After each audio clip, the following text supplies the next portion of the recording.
How is everyone? Welcome back. We're here again. This time to talk about our first locker and kind of the ins and outs of that first adventure.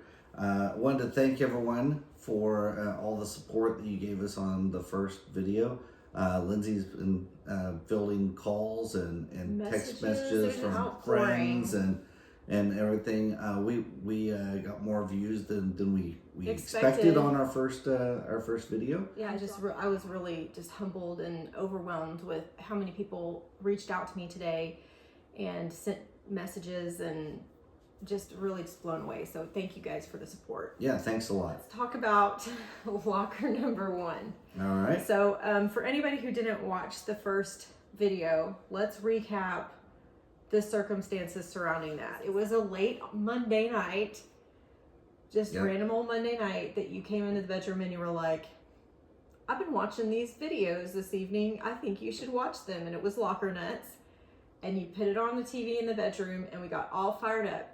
And we went to storagetreasures.com and we signed up for an account and we laid in our bed. We laid in the bed watching Locker Nuts and looking at the pictures. And when we were looking at the pictures, what were we looking for? We didn't really know what we were looking for. Right. So do you remember what we were like? Do you remember any of the stuff that we were looking at? I do. I don't. I know that we took forever because we were zooming in on every single picture. Mm-hmm. But go ahead. What do you remember? So what I remember is we sorted the auctions to see what was ending the soonest, and I was really freaking out because some of them were so expensive, and I was like, "Oh, I don't think we can afford to do this. This is out of control. Like, this is $700. Look at this. This one's." I don't think it's we couldn't afford it. I think it's you were like freaking out. I didn't want to lose that much money. You were one of the naysayers. Yes, I was a naysayer. I was really panicking. I'm very risk averse. I did not like that they were going for hundreds of dollars. Oh, that was just overwhelming, and we didn't know what we were doing. And I was like, I don't know. I don't think we can do this. But I was really fired up watching the videos. So I was like, I had this inner conflict, and you were the one that was pushing us forward, like, no, let's just find one. So we're looking at the ones that were less expensive, the ones that no one was paying attention to. We were trying to figure out, like, well, why is no one paying attention to this one, you know? And it didn't make sense to me because the one that we ended up bidding on, it had a framed jersey in that. Do you remember that? Mm-hmm. It had a framed football jersey. A lot of the ones that had any kind of sports memorabilia at all were one of the ones that was really high dollar. So I couldn't understand why this one didn't have any bids on it. No bids whatsoever. And it was ending in less than 24 hours. We zoomed in on all of the pictures and we tried to figure out, well, what was the story? What's the story on this unit? Would you like that unit a lot more than I did? Yes, you weren't into it, and we kept zooming in. After a minute, we figured out that the sports jersey was a kid's jersey that was framed to look like a real like sports jersey in a frame, in a shadow box frame. Right. And when we were zooming in, I was like, I don't know, that furniture looks like it's all like from the 60s. That all looks like mid-century furniture, and some of it's got some mid-century modern legs, which I know is like kind of hot, and look, that looks like solid wood and it'd be like a higher quality piece. And so I started to notice that the furniture in the locker was probably like expensive furniture for the day. And we tried to piece together, like, why is this locker so disheveled and just so thrown in here and looking like this? I thought, this is nicer furniture. This tells me that somebody who put this stuff in this locker didn't care about these things, but there was somebody at some point who had money and bought nice things and did take care of their stuff, but that's just not who packed up the locker. Right. And so we thought, well, if there's nicer furniture in there may be nicer things in there, and besides, no one else is interested in this locker, so maybe we should just go for it. Mm-hmm. And so then after much like we can do this speech that you gave me, mm-hmm. we put down, do you remember how much we put down on the locker? I know that we paid 160. We paid 160 bid. Do you remember what our high bid was? Was it 300? It was 300. Yeah. Because I told you I didn't want to spend any more than $300 on this to try it out. That was as far as I wanted to go. After bidding now, we realized $300 is nothing. I mean, right? We've bid up to thousands and thousands of dollars on some on things. Stuff before, yeah. So that was the most that I was willing to do that night, my risk averse self. And you were like, it's going to be okay. Trust me, it'll be all right. It'll be all right.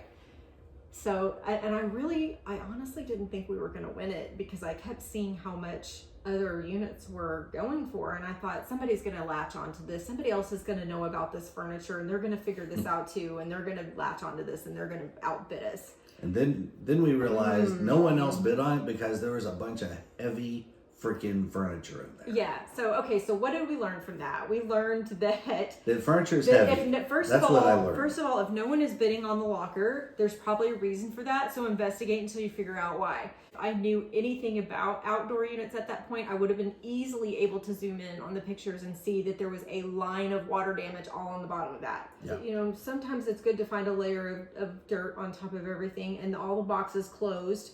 You know, you don't want to see lots of open boxes that look like they've gone back and pulled the stuff they wanted and then just left the rest to go to auction. But in this case, there wasn't really any boxes that you could see. So that was number one. There was no boxes that you could see in this unit at all. Boxes are how I grade boxes are the money, right? Boxes are I the like money. boxes. Furniture is not the money. Even if it's mid-century modern furniture, it's not the money. For the most part, you get pennies on the dollar for furniture, and Right. it takes up a large amount of space. Furniture that we pulled out of there was Thomasville, it was Bassett, it was Lane, it was Dixie. I wouldn't say like designer, but it was like upper middle class level furniture. And a lot of this stuff, if it's fixed up now, you'll see it on like Etsy and Cherish and stuff like that. The least expensive piece that I pulled out of that locker would have gone for about $600 on Etsy or Cherish or something like that, with the most expensive one being about $3,000.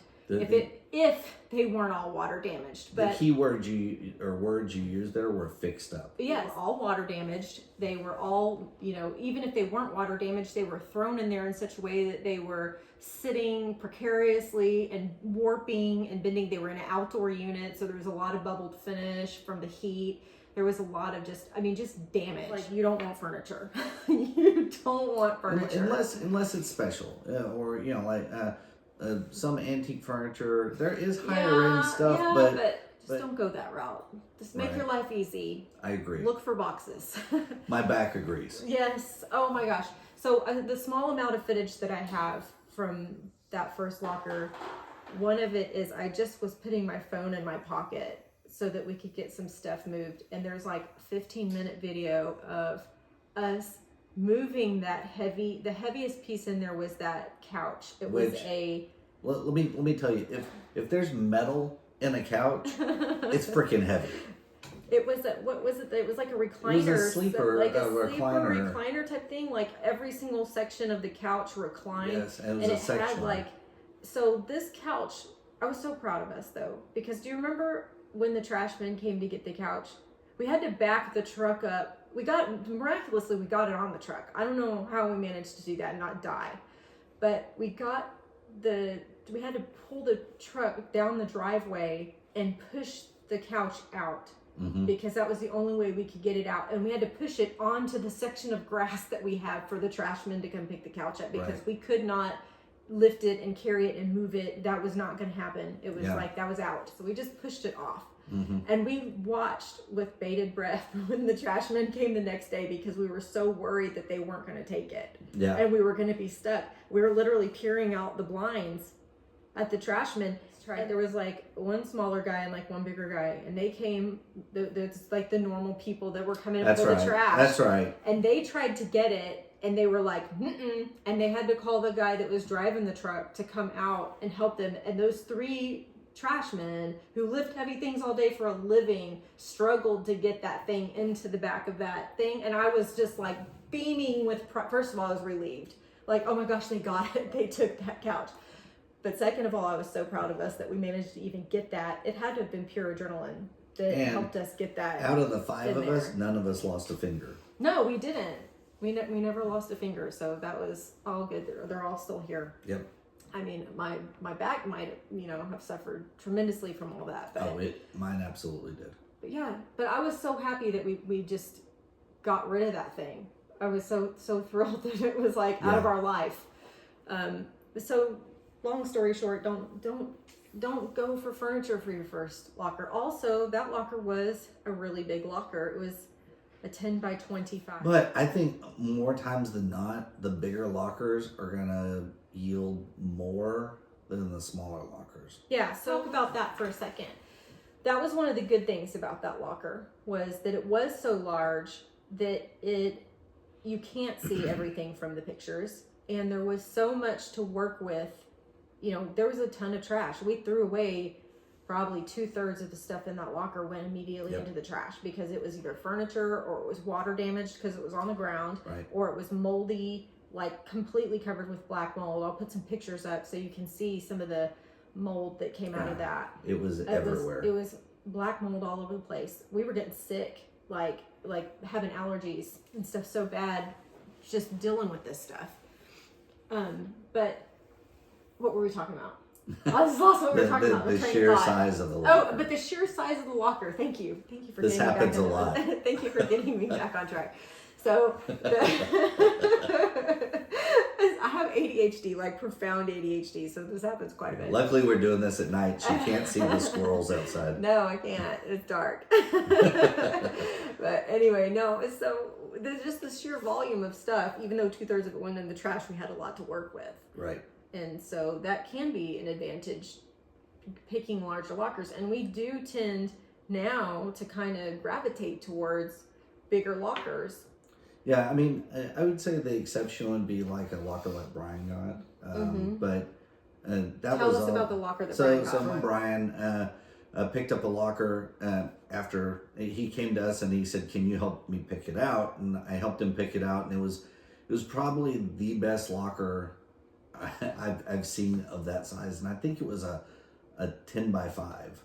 So it was small, but it had nothing but boxed collectibles from the 70s. And when I say collectibles, I'm talking like the Star Trek bridge in the original box with all the original pieces.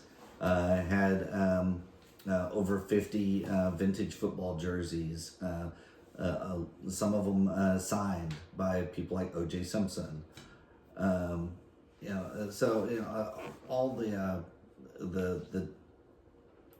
the things that you want to look for in a locker were in this locker.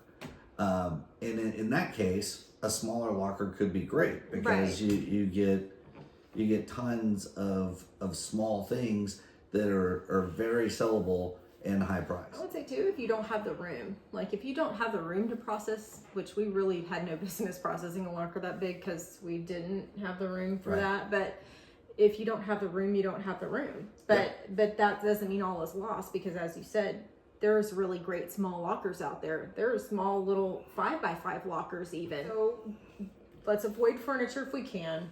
Mm-hmm. Avoid outdoor lockers if you can. I would say take it as on a case by case basis, Mm-hmm. right? I mean, we've been on certain outdoor lockers, Mm-hmm. but that's only because we see value, and make sure that you see value in there. Yeah.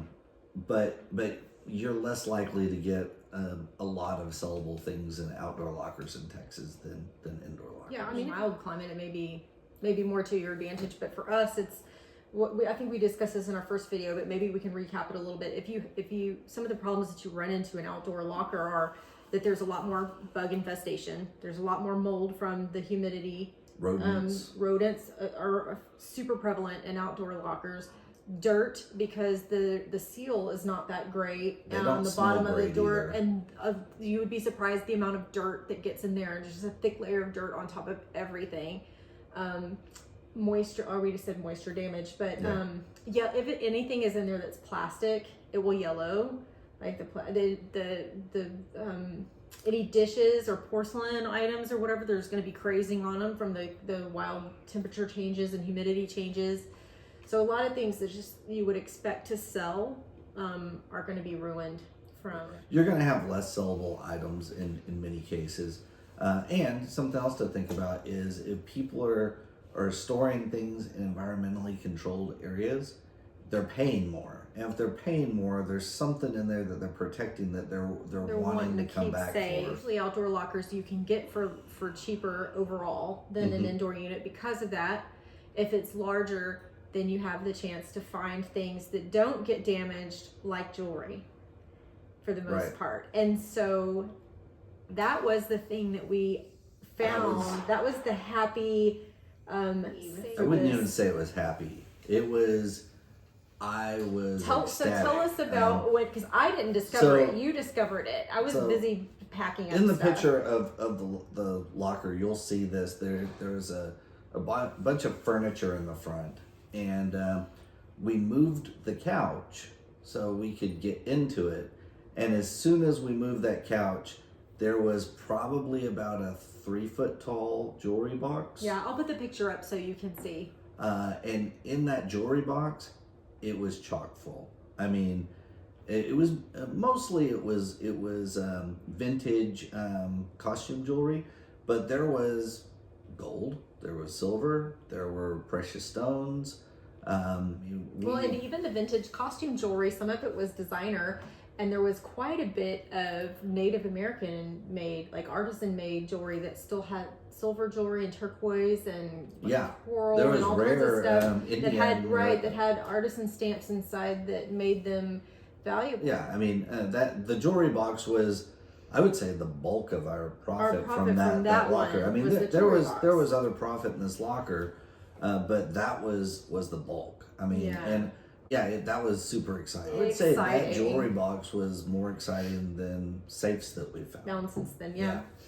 We just got really lucky with the jewelry box, but even if we hadn't gotten it, we still would have had a profitable even locker. With the Scary Santa, which I'll let you tell that story, the Scary Santa turned a profit for us. Okay, so so there was a creepy Santa in there.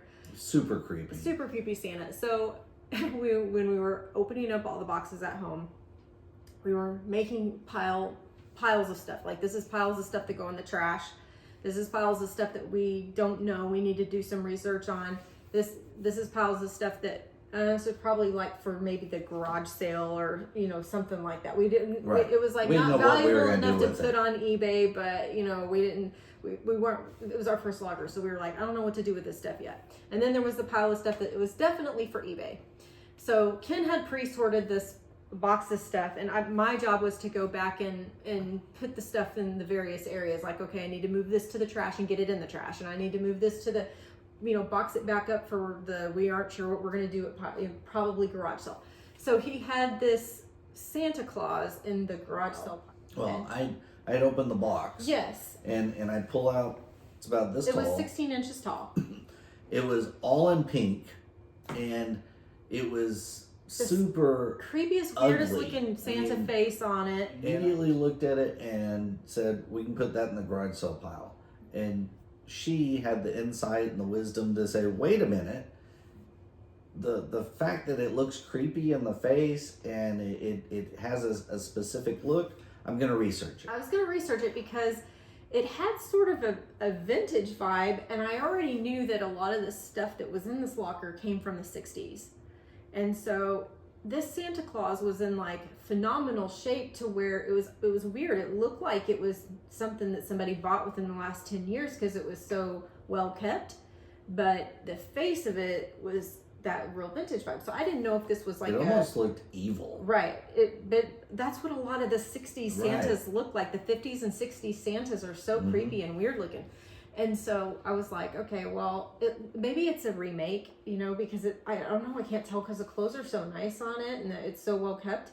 But I ended up looking that Santa Claus up. And this Santa Claus ended up being a parable for a lot of things for us. We refer to it as the Pink Santa from now on. But it ended up being like a Harold Gale Santa Claus from the 60s. And it was pink and it was 16 inches tall and it was in like almost perfect shape. Except for its boot. Except for it had one crack in the boot. And it was probably because it was in the heat. And that Santa Claus, I mean, depending on what time of year you sold it, because obviously Christmas time would be the better time to sell Christmas things. But it was ranging between $150 to $250 for that 16-inch plastic Santa Claus that was so hideous and ugly that Ken was like, garage sale for $2. Right. He was like, nope, that's gone. You don't know what you don't know. At that point, because this was kind of early on in the unboxing for us too. At that point, we were like, hold up, how many pink Santas have we put in the garbage already? How many pink Santas have we put in the yard sale pile? We need to go back through this stuff. Obviously, no one can know everything about everything, but we're so new to this, we probably ought to take the time Right. to research some of Especially these if you're things. already running across other things. Right.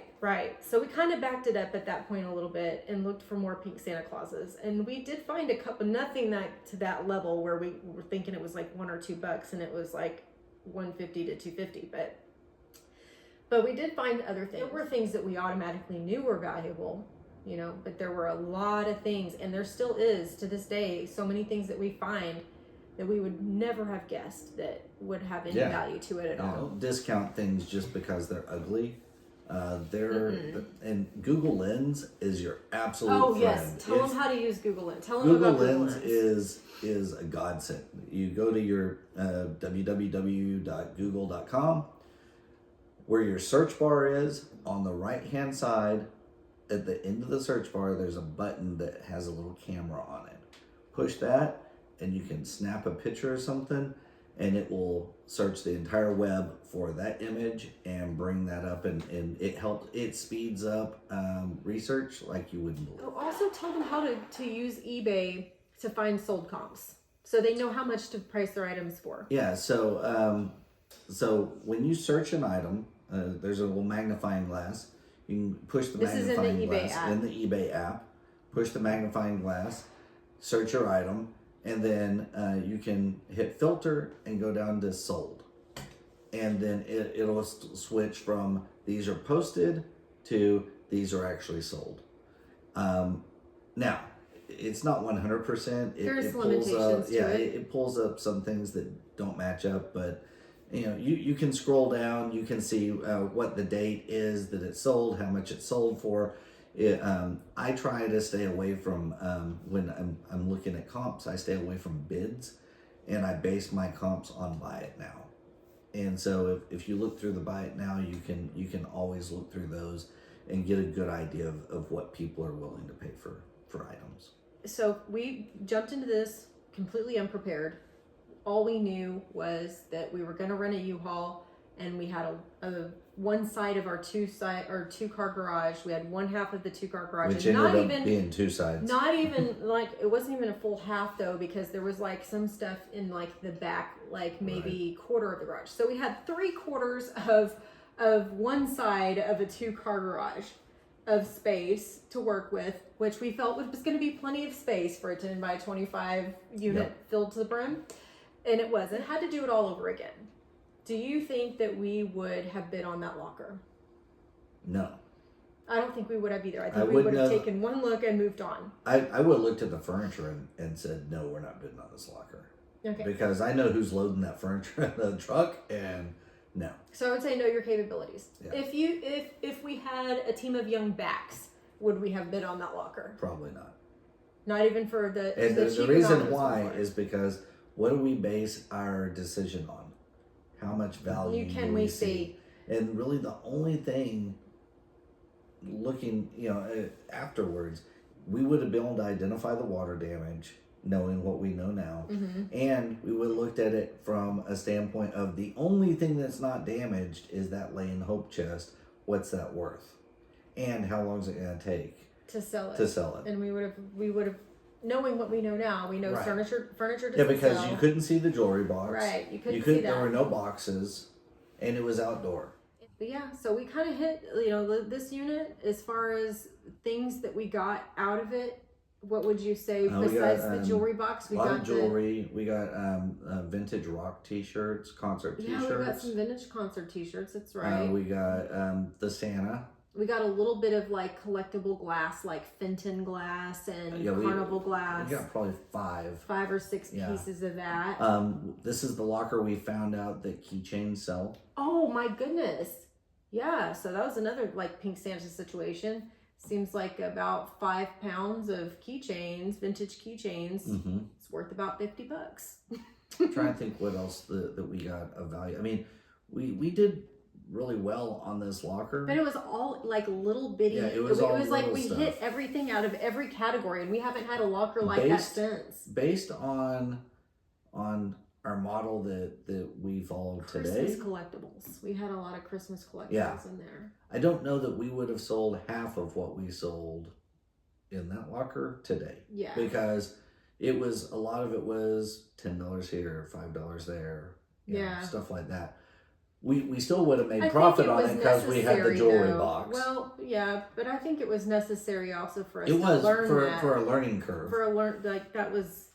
It was our dues. We paid our dues, and we learned a lot from that locker. I mean, it's like night and day compared to today versus the first. Everything has a learning curve, and you what we tell you is not going to fit you 100%. So what we're giving are guidelines. These are things we've experienced. That doesn't mean that it's not, you're not going to have a better way to do it that fits you. And if you do, great.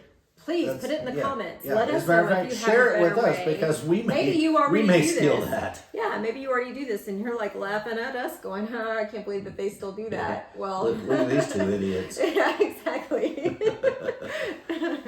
But yeah, that's all I have. Oh, one other thing I wanted to add. I want to reiterate how dirty things will be when you go into lockers. Even if it's an indoor unit, sometimes it can be there for a long time and be covered with dust. But not just that, people are dirty people. People have pets, people have dirty living conditions, and they pack up their stuff and they put it away. So sometimes they pack up dirty clothes, including dirty underwear. Or there's been cat turds packed up and stuff before. I'm just telling you. So like when you go to clean out lockers and you've never done this before, come prepared with your sanitation wipes, your alcohol wipes, your gloves, and a mask. You don't want to be breathing in mold. I'm allergic to cats, and I can absolutely tell every time we get into a locker that somebody had cats. We immediately start having problems. Something else. Be very aware of if you find a locker that has drug use signs in it, hypodermic needles. Oh, yes. Be really careful. Be very with careful. That. Don't just blindly reach into something. Don't blindly reach into pockets. Yeah. No, don't reach into drawers. Don't reach down into bags or boxes or anything like that. Wear gloves. I'm the world's worst about not wearing gloves just because I can't pick things up. I should. She is really good about wearing gloves and being more sanitary. Me, I just wash my hands. I grew up in a generation where you drink water out of a hose, so. I grew up in that same generation. And she's a lot younger than me. I'm not a lot younger than you. We were born in the same decade. Yeah, we were born in the same decade. Just I was on the beginning and she was at the end. But yeah, run with this. Start out, listen to some of our tips, and by the end of it, create your own. Yeah, and if you feel like you don't have the money to get a van or get or rent a U-Haul, or you don't have the space to do it somewhere else, or even to rent the unit out, don't let that discourage you. You can get an inexpensive 5x5 and do it in your apartment and use your hatchback to drive it around. You can still do this even if you don't have space and you don't have a big car to move things around. You can start small with that and expand. You don't have to be like fools like us that just dive in with a 10x25 unit. That's how I learned, though. I've always been that way. Jump in with both feet and figure out how to swim. Yeah. But it is a lot of fun. We did get a little bit lucky, but it would have been profitable even if we didn't get that jewelry box. And I don't know if we would have been as like gung-ho and hooked about it without the jewelry box, moving forward. But, it still was profitable. Well, anyways, thanks for watching, guys.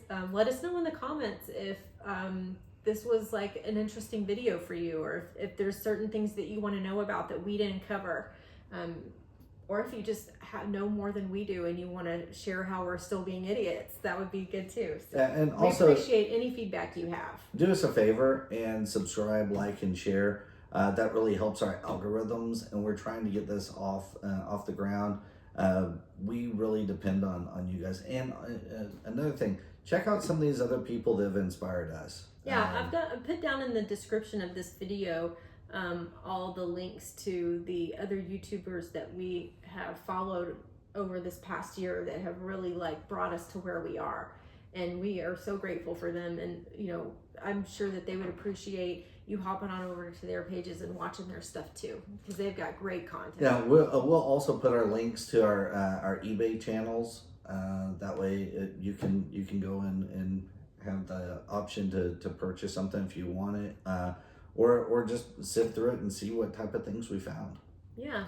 In the future, our videos will probably start evolving to more actual of the like lockers. more footage. Yeah, but when we started this, we didn't.